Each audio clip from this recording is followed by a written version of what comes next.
Fun San Diego.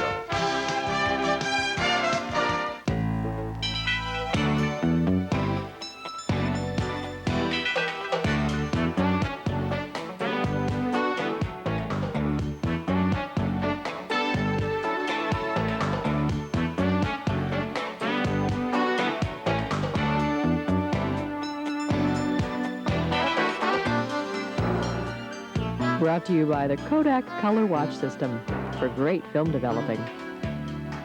Today on Public People, Private Lives, Lynn Redgrave, public person, gained American attention for Georgie Girl. Pulls her own weight on stage, screen, and TV. After 5 generations, theater is still a family business. Lynn Redgrave, private person. I've come to the conclusion that little nepotism is okay because why shouldn't you give a bit of a shove to your own children? I mean, who else is going to? Mel Blanc, public person, celebrated man of 1,000 voices. Now passing the legacy down to his son. After a near-fatal accident, he's proved that's not all, folks. Mel Blanc, private person. And he turned to my wife and son who were in the room at the time, and he said, he's going to be all right. Because he thinks he's dead, but his characters are still alive. Diane Lane, public person, made the cover of Time at age 14. Now all grown up in a TV miniseries. Vowed to keep a recent marriage a private affair. Diane Lane, private person. And I said, well, we have to tell some people. He said, no, tell them after we do it. So we did it, and it was a very private thing. Ed McMahon, public person, everyone's favorite late-night sidekick. Successful host and super salesman. His life is complete now that baby makes 3. Ed McMahon, private person. I feel she's giving me a second childhood. I feel young all over again. It's wonderful. All of us are here on this edition of Public People, Private Lives. Stay with us.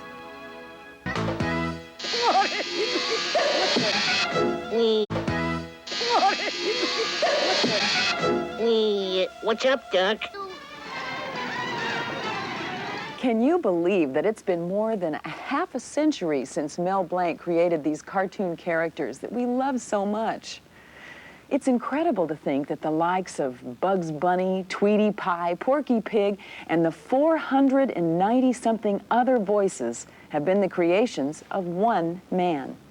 Well, when I spoke to this man of 1,000 voices, I simply had to find out what these very public characters really thought of themselves. First, Sylvester, public person. Well, Sylvester is always chasing after that bird. When he gets that bird, he's going to swallow him whole. That's what he's going to do. What would Sylvester say as a private person?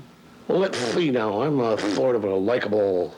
No, I'm a lovable old character. But I want to catch that bird. When I do, I'm going to swallow him whole. That's all. The only motivation for Sylvester. What about Tweety? Well, Tweety is a nice little bird. And he likes Sylvester, but Sylvester's always after him. He wants to eat him up. But I think he's a pretty good guy. What about Tweety, private person? I would like that cat. He's a very nice cat. And his name is Sylvester. And he's always chasing after me, but I know he won't catch me because the cartoonists won't let him. If they do, that'll be the end of Tweety and Sylvester. No more cartoons. That's it. They're not dumb. Young Mel developed his vocal skills as a kid growing up in Portland, Oregon, where he entertained his classmates by the hour. Radio audiences were the next to enjoy his unique characterizations, but when he arrived in Hollywood in the early 1930s, the movie studios turned a deaf ear. Well, I went to this guy who was in the head of the voice department. And I said to him, I would like to audition for you and have you hear what I can do. And he said to me, I'm sorry, we have all the voices we need. Well, as I say, I was as stubborn as he was, and I went back in a couple of weeks. And I said, won't you please listen to me? He says, sorry, we have all the voices we need. This went on for over a year. And he kept giving me the same story, we have all the voices we need. Finally, the guy died. It's okay, I laughed too. And you went back and he wasn't went back there. To the next man in charge, and his name was Treg Brown. So I told him I had tried to give this other guy an audition. He says, the other guy doesn't even know what voice to use. And he's going, now, you work with me. So I did, and he's the one that really gave me my start. And what was that start? He said, I got a cartoon coming up with a drunken bull. Do you think you can do the voice of a drunken bull? I never say no to anything. I said, yeah, I think I can. He says, what would he sound like? So I thought for a minute, I said, geez, my first assignment, I better do it right. So I said, well, here would sound like it was a little loaded, and I was looking for the sour mash. So I did the job, and then I think Leon Schlesinger was handling the voice part or the cartoon entirely, and he called me in. He said, "Can you do a pig?" He said, "We got a guy doing a pig now. We can never stop. He keeps going." He says, "Can you do a pig and stop when you want to?" I said, "Sure." He said, "Well, how would he talk?" I said, Well, he would talk like he would talk like a. "Do you want more?" And he said, "Great." So that's when I started doing Porky Pig. Oh, my gosh. And he's been with you how many years, Porky? Since 1937. Oh, my word.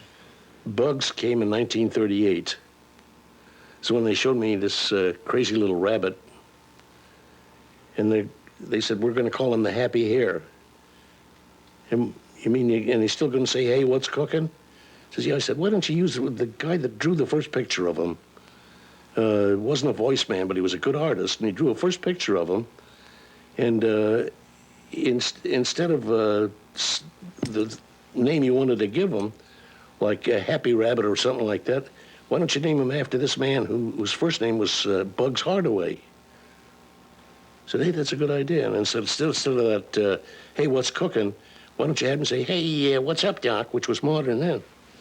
And That was kind of a modern slang thing. Yeah, those are great ideas. So they used both of them. When I say Bugs Bunny to you, does suddenly a part of your face or a part of your throat start to... Not a bit, Doc. It doesn't tingle or something? Like, No, you know that no. Bugs talks from his nose? Once you create a voice, you never forget it. Mm-hmm. Once in a while, I'll get mixed up with Yosemite Sam and with Foghorn Leghorn. I say, pay attention, girl. Foghorn Leghorn's the one that talks like that there, you know. Uh-huh. And Yosemite Sam's the one that talks like that. I'm talking almost the same as Yosemite Sam is talking almost the same as Foghorn Leghorn. Only I have a little rasp in it. Did they ever take your physical changes that you do in your face to add to the character? No. The only time they took it is when I did an interview. They'd ask me, how do you get into that kind of a face? I say, it's very easy. See, nothing to it.